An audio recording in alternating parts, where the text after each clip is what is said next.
And we're live. Hi there. My name is Sanj Katyal, and I'm a practicing radiologist certified in positive psychology. I've been teaching principles of well-being to hundreds of physicians over the past several years, and I'm really glad to be here. I want to welcome everyone to the first of a very special four-part series, Thrive RX, Healing Our Healers Away from Burnout Toward Flourishing. What we plan to do in this series is answer questions submitted to us by all of our physician colleagues. Questions around happiness, positive psychology, how to reclaim joy and meaning in the practice of medicine. And these questions are going to be grouped according to themes over the next 4 Tuesday evenings. We've gathered 4 physician experts who are going to lead us on this journey as we try to improve our personal well-being, reclaim joy in the practice of medicine, and gain financial independence so that we can learn to work on our own terms. Before we get to the questions, let's meet the rest of the team. Jordan? Hi, it's a pleasure to be here with you all. My name is Jordan Feingold. I am a Master of Applied Positive Psychology and 4th-year medical student graduating this year and matriculating to my psychiatry residency in the fall. And I am just delighted to be here as one of your 4 physician experts bringing you the Thrive RX series. Great to be here. Paul? Hi, I'm Paul Frampus. I'm the medical director for patient safety and quality at a major academic medical center. I'm a practicing emergency physician and have been for the last 20 years speaking and teaching globally communications and teamwork and leadership skills to physicians and healthcare providers around the world. Glad to be here. Excellent. And last but not least, Ketan? Hi, I'm Ketan Kulkarni. I'm so happy that I'm here. I'm a practicing pediatric oncologist, an entrepreneur, an investor, and an art collector. I am very excited to be part of the Thrive RX. Regardless of how well you're trained and how hard you work, you must understand and master your finances to achieve your ultimate goals. So let's see what we do on the journey. Okay, thanks everyone. Now let's get on to this week's question. What is positive psychology? Jordan, why don't you kick us off with this question? Sure. So it's so interesting because I often ask this question to audiences of medical students, residents, and physicians, and few of them have ever heard of positive psychology. Cool. And what it is it's the science of well-being and human flourishing. So if the medical model, which all of us are part of, is about getting rid of disease and curing patients, positive psychology is about understanding this realm and domain of life that Chris Peterson, one of the founders of the field, calls metaphorically north of neutral. It's all the good stuff, the addition of positive relationships, character strengths and virtues, possessing positive emotions, really health as something beyond the absence of disease and dysfunction. So we have a whole science of positive psychology. The field itself was founded in 1998 by Martin Seligman, who was president of the American Psychological Association. And he and his colleagues wanted to usher in an era of psychology where we focus beyond just what's wrong with people and really started to focus on what's right with them. And what we're doing here in our course and in this series is taking those principles of positive psychology and bringing them into the field of medicine for patients and for clinicians. Excellent. I'll just add that, if you think about traditional psychology as taking somebody who's functioning at a -7 or a -8, really not functioning, and moving them to a 0 or a +1 if you're lucky on a scale of human flourishing, positive psychology takes the person who's doing okay by society standards, right? +1, +2, and attempts to move them to a +7 or +8. Mm-hmm. And I think we really need both areas of focus. I think for too long, we, as a society, and certainly in medicine, have been content as long as someone's functioning and not in acute distress to feel like they're okay. But the reality is there's a ton of unrealized joy and potential in all of us. And I think that's what positive psychology, at least for me, attempts to unlock. Yeah, I agree so much. It reminds me of the WHO definition of health. It's not mere absence of disease. You really want to have that positive frame of mind and a growth mindset, and really the ability and the resilience to deal with challenges as they come. So I think that's really the key of the whole issue here. Yeah, I think another thing is it's not about just pushing yourself to be happy. It's to realize that there's a lot of joy that is inside of you, and how do you discover it and how do you bring that out? Because I think sometimes going through the ruts of the day-to-day doldrums of things, if you don't take time to be present and think about things and think about what you have to be grateful for and what you have to be joyful for, it's easy to feel like you're on a hamster wheel, particularly in today's medicine world, where we're all short of time, we're all rushing to do the next thing, see the next patient, or do the next activity. And finding ways to really remember why we went into medicine really just brings out a natural I don't want to say euphoria, but a natural good feeling about what we're doing and why we're doing it, and I think helps put things in perspective. Absolutely.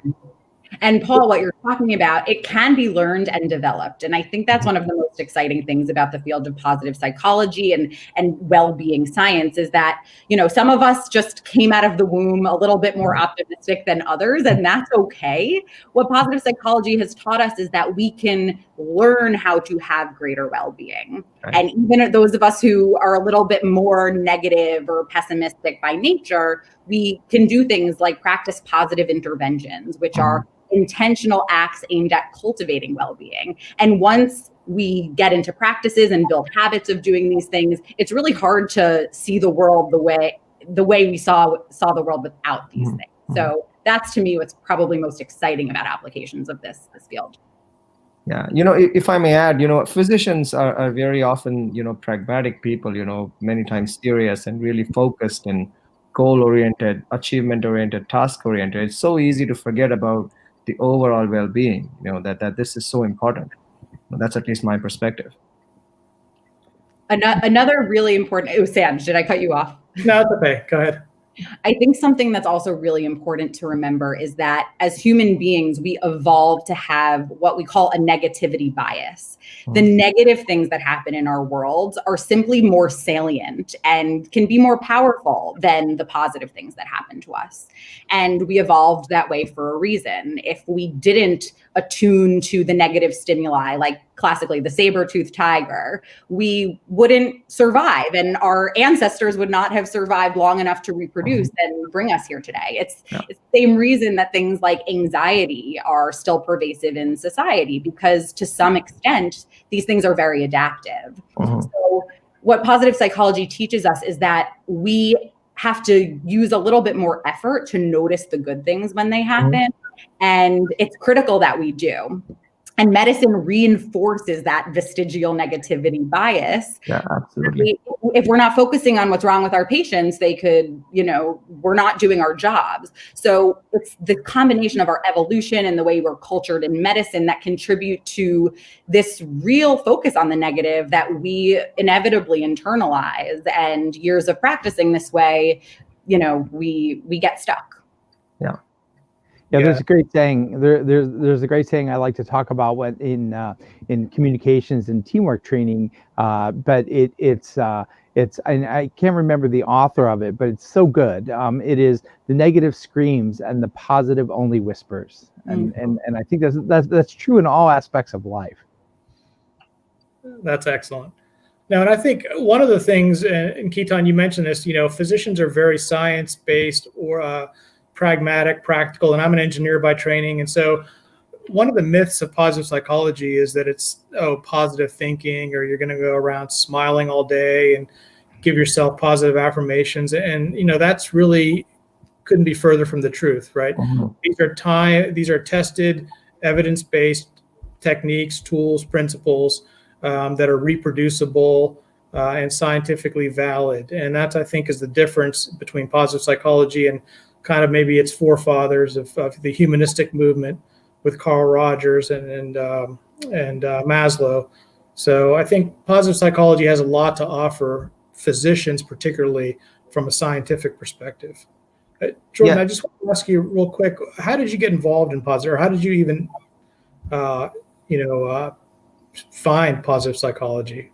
So it was really an aligning of stars, actually. I happened to be an undergrad at the University of Pennsylvania, where the field was founded and formalized. And I sang in an a cappella group in college. It's actually a funny story. I was in an a cappella group called Off the Beat, and you could look us up on all the social media.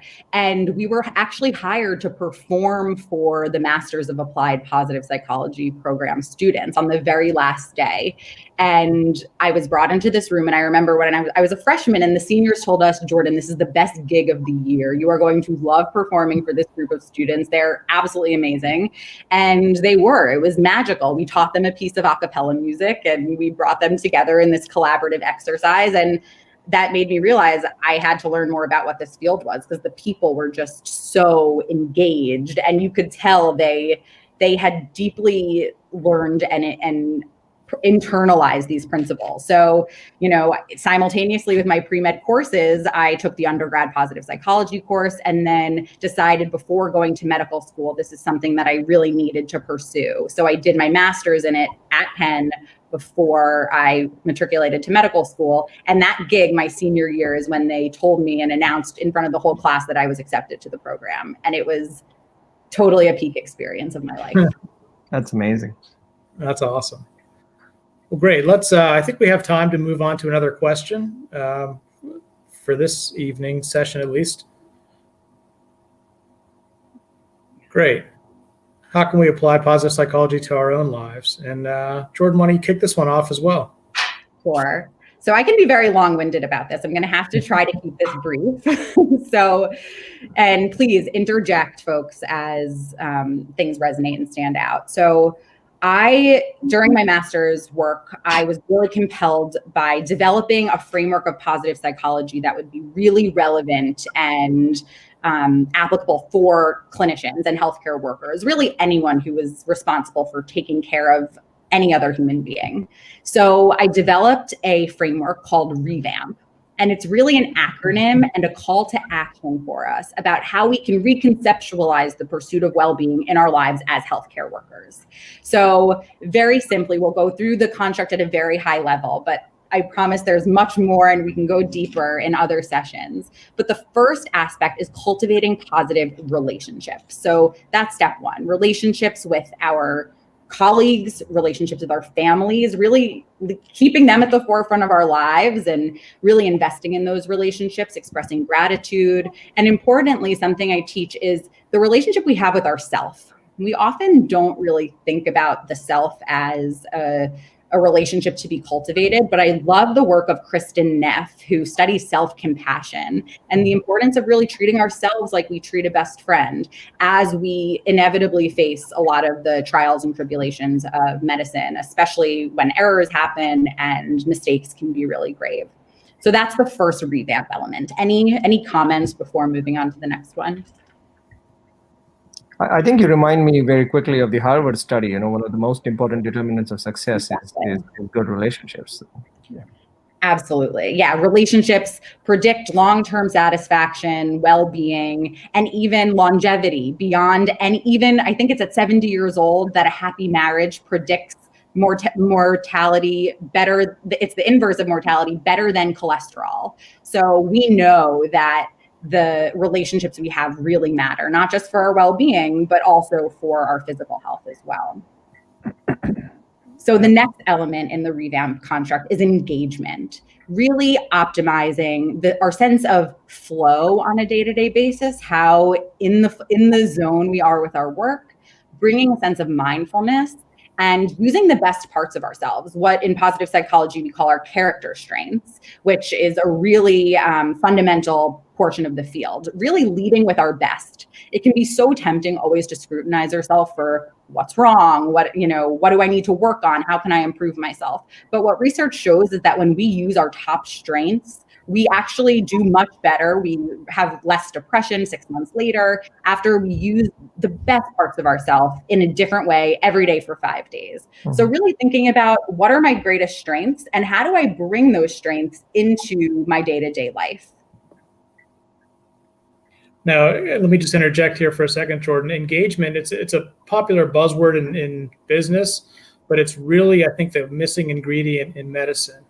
And I think a lot of us just try to get through the days, get through the patients, get through our tasks, but there are really a lot of missed opportunities for engagement. And we have this concept of the physician zone, which is our where kind of our high expertise meets these critical interactions and kind of relieves suffering of the patient before us. And those are really important to kind of optimize. And I think engagement for physicians is really an overlooked piece. So I'm glad you have that as your second pillar. Absolutely. And I think that ties directly back to relationships too. Once you start feeling more comfortable, once you're more evocative, and once you're more open, and you become comfortable with the things that sometimes you tend to hide until you work on these engagement pieces, it helps the relationship piece flourish on its own. 100%. All of these elements absolutely reinforce one another, and they're also pretty inextricably linked to one another. It's really hard to parse them out exclusively. And what we know is that the revamp elements, these are the ingredients for well-being. And there's a robust evidence that supports this. And it also builds off of some recent constructs in positive psychology. The PERMA model is the most recent one that it also includes these elements. And I have a whole book list of books that I recommend to introduce folks to positive psychology. One is The Happiness Hypothesis by Jonathan Haidt. Another is Flourish by Marty Seligman. And we'll provide a list to Donna at SoMeDocs that she can post for us to share with you. So moving on, because I could talk about this stuff for days, is vitality. And vitality is having the energy and the vigor to face our day-to-day tasks. So it includes really taking care of our physical bodies and really recognizing the relationship between our minds and our bodies, that there are these bi-directional relationships between our physical states and our mental states. And there's actually a quote that's attributed to Hippocrates that says, if you're in a bad mood, go for a walk. And if you're still in a bad mood, go for another walk. I absolutely love that, because there's so much we can get from physically moving our bodies, mentally, physically, treating our bodies with great nutrition and sustenance, because we are what we eat, and getting enough sleep. And often the practice of medicine can really hinder us from doing all of these things well. Yeah. And the V is like my favorite element to talk about, because there's so much there's so much more bang for our buck than we can get, than we're already getting. Anyway, any thoughts about vitality? I think it's so true, if I may interject there. I mean, most of us are working very hard, 14, 16-hour days, and, they're chronically drained and tired and, almost on the brink of burnout. And, unless we recognize early and intervene, I think we are definitely at the long-term risk of damage, of all sorts. So I think I agree with you. It's big bang for the buck, and, it's really important to recognize the energy. And once you start to nurture it, and work it into a habit, you figure out, how we can still do those long days, but we take better care of ourselves. And it's just like training for the marathon. We have to learn how to do it, learn how to put the training schedule together so that we can make the long run. 100%. Because the work's not going to go away. Yeah, and it's a matter of exactly. And what's so interesting, and why this matters so much for doctors, is because we are responsible for the health and well-being of our patients. And if we're not doing the things that are good for us, research actually shows that we're less likely to recommend these things for our patients, because we want to avoid cognitive dissonance. None of us wants to feel like a hypocrite, like I'm telling my patient to quit smoking when I'm smoking a pack a day. So, living something is actually really important for helping others to live that way also. So especially for our clinicians in training, I find it super ironic that doctors have higher cardiovascular risk factors than most of the general population. It blows my mind. So really intervening on these cycles. So so we could just be better for ourselves, which is extremely worthwhile in and of itself, and also so that we can be better for our patients. So vitality is a great one. And the next revamp element is accomplishment. And we use a lot of the science of accomplishment to help us be more vital and to help us achieve these other elements. So in medicine, we're not strangers to accomplishment. In fact, we are all probably maybe too driven by our sense of accomplishment to always work towards that goal, to, always on the prowl for the next thing, the next achievement. And in the revamp framework, accomplishment is a little bit reconceptualized. It embraces this notion that success is a non-zero sum game. We're not in this as individual participants in a race. We're really in this as a team.